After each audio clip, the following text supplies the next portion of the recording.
Istiadat perkahwinan diraja memberi rangsangan kepada seluruh rakyat dan penduduk negara Brunei Darussalam, terutama sekali generasi muda, untuk terus sama-sama memelihara khazanah warisan bangsa. Para belia sebagai warga pelapis yang bakal meneruskan kesinambungan adat istiadat Brunei, hendaklah terus memanfaatkan situasi istiadat perkahwinan diraja sebagai warisan adat istiadat yang gilang gemilang yang perlu dipelihara, dipraktikalkan mengikut tata cara dan protokol tertentu. Setiap belia juga perlu tahu bahawa adat istiadat seperti istiadat perkahwinan diraja adalah melambangkan status kebesaran dan kedaulatan kerabat diraja. Warisan adat istiadat tersebut perlu dijaga kedaulatannya supaya akan tetap kekal menjadi warisan budaya zaman berzaman. Untuk memberi galakan kepada belia supaya dapat mencintai dan mengetahui bagaimana adat resam budaya kita ni orang Brunei, khususnya orang Melayu, yang diwarisi daripada leluhur kita yang terdahulu. Warisan kita ni, dan ia sebagai identiti Melayu Brunei kita ni. And then ia juga dah bercanggah dengan agama supaya generasi baru tahu akan istiadat perkahwinan diraja. Sebagai seorang belia, disarankan untuk mengambil pengetahuan lebih dalam mengenai adat istiadat Brunei ini. Bukan sahaja untuk generasi muda pada masa kini, tetapi untuk generasi yang akan datang untuk mereka meristas sejarah ini. Walaupun sekarang dalam era modernisasi, tapi dalam hal adat Melayu haruslah dikekalkan sama ada dari bentuk persembahan dan peralatan perkahwinan.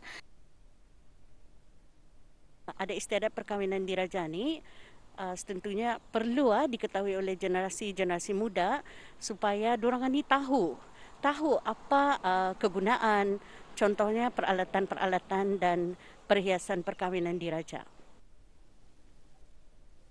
Upacara seperti ini banyak mengajar dan mendedahkan kami, khususnya para belia, kepada kepentingan Melayu Islam beraja dan keperluan meneruskannya sebagai tunjang kehidupan seorang anak Brunei. Ia turut menanamkan sikap cinta dan akan raja dan kerabat diraja. 44 kes baru jangkitan COVID-19 dicatatkan hari ini di negara Brunei Darussalam, menjadikan jumlah keseluruhan kes meningkat kepada 16,066 kes.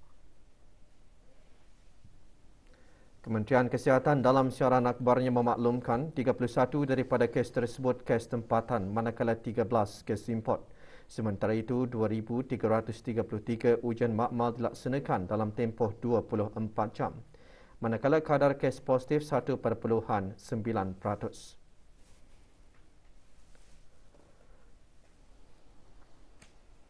Sementara itu, 364 kes aktif keseluruhan direkodkan setelah 50 kes sembuh dicatatkan, menjadikan jumlah keseluruhan kes sembuh 15,600. Manakala kadar penggunaan katil di kesemua pusat pengasingan adalah 8.9%.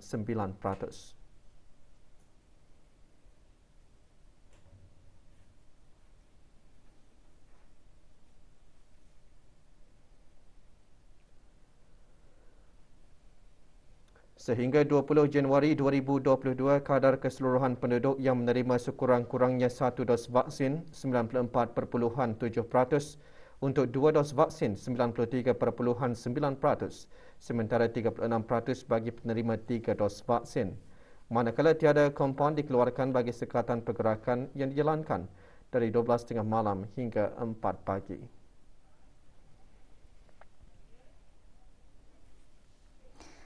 Tiga orang ahli kumpulan Husna Hurul Ain petang tadi diraikan dalam satu majlis khatam Al-Quran selepas menamatkan pembacaan 30 juzuk kitab suci Al-Quran. Kumpulan Husna Hurul Ain yang diraikan adalah mereka yang mengikuti kelas Al-Quran dan Muqaddam.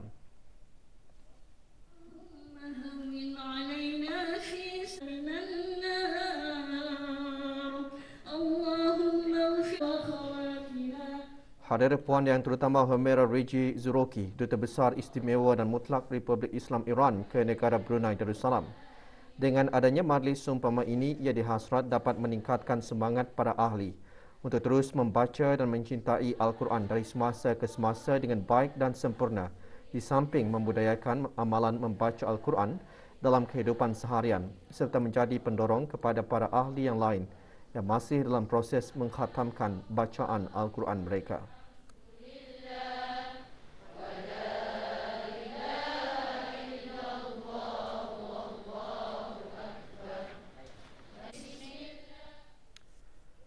Agama Islam tidak melarang umatnya untuk berhutang, akan tetapi berhutang bukanlah suatu perkara yang digalakkan. Kerana itu, agama Islam menasihatkan umatnya agar menjauhi diri daripada berhutang. Sekiranya terpaksa berhutang, maka kita hendaklah berniat dan berazam untuk membayar hutang tersebut. Perkara itu antara isi kandungan khutbah Jumaat hari ini yang membawa tajuk kewajipan membayar hutang. Terdapat beberapa sebab ataupun punca mengapa seseorang itu menanggung beban hutang yang banyak.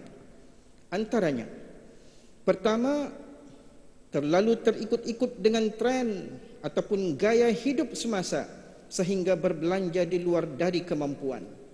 Kedua, berhutang untuk perkara-perkara yang tidak penting dan bukan keperluan hidup.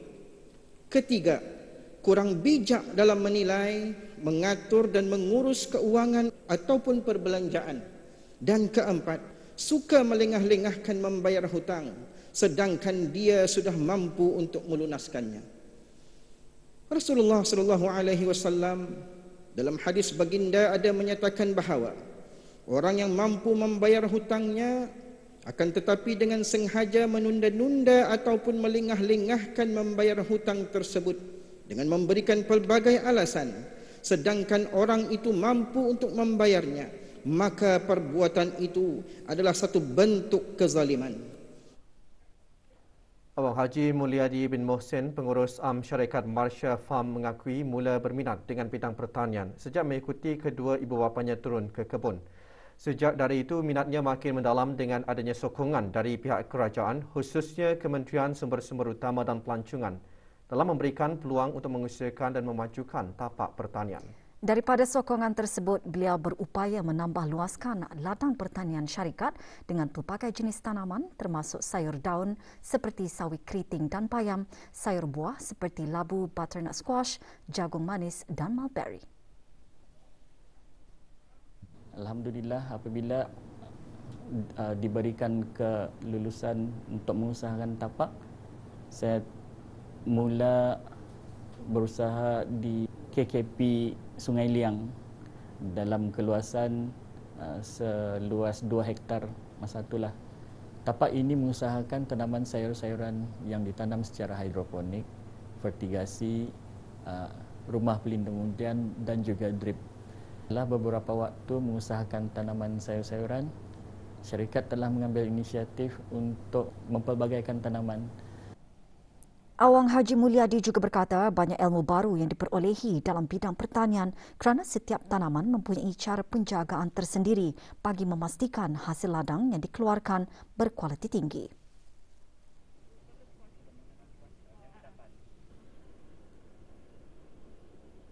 Untuk para belia, carilah ilmu kerana peluang di bidang pertanian dan agri makanan masih terbuka luas baik dari segi pertanian, pemprosesan dan peluang berkaitan penjanaan makanan dan perekonomian.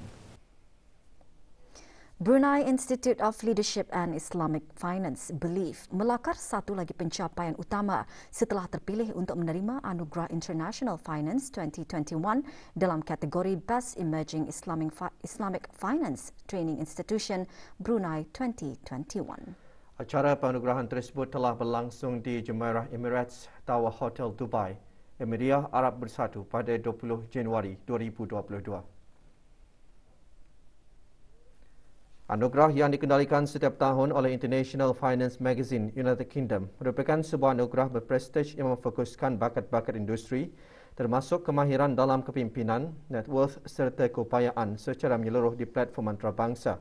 BELIEF yang dulu dikenali sebagai Center for Islamic Banking, Finance and Management CIBFM adalah sebuah pusat kecemerlangan bagi industri kewangan di bawah Brunei Darussalam Central Bank BDCB yang menawarkan program pembelajaran dan latihan berkualiti tinggi serta menganjurkan seminar signature dan acara kolaborasi khususnya dalam bidang kewangan Islam dan kepimpinan.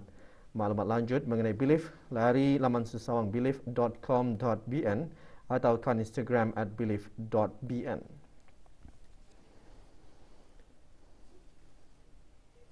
Kementerian Pendidikan dengan kerjasama Data Stream Digital Sendirian Berhad DST, Progressive Sendirian Berhad dan Mac Telecommunications System Sendirian Berhad MacTel menawarkan perkhidmatan pesanan ringkas SMS bagi mendapatkan keputusan peperiksaan Brunei Cambridge GCE peringkat A sesi Oktober-November 2021.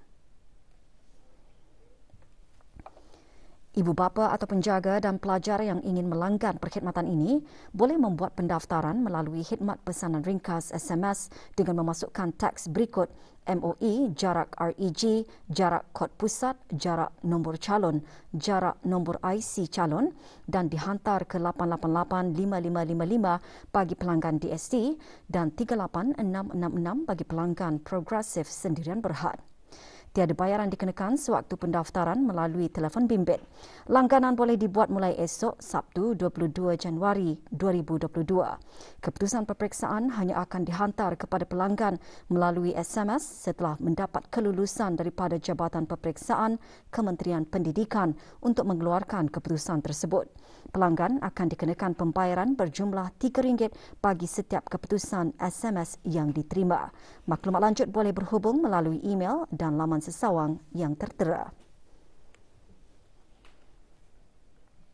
Pendaftaran peperiksaan pemilihan calon ke Sekolah Arab PCKSA bagi tahun 1443 Hijrah bersamaan 2022 Masihi telah pun dibuka sehingga hari Sabtu 25 Rejab 1443 Hijrah bersamaan 26 Februari 2022 Masihi. Sebahagian itu, guru-guru besar sekolah agama boleh mengambil borang pendaftaran di Pejabat Bahagian Peperiksaan Jabatan Pengajian Islam tingkat bawah bangunan Kementerian Hal Ehwal Agama semasa waktu pejabat.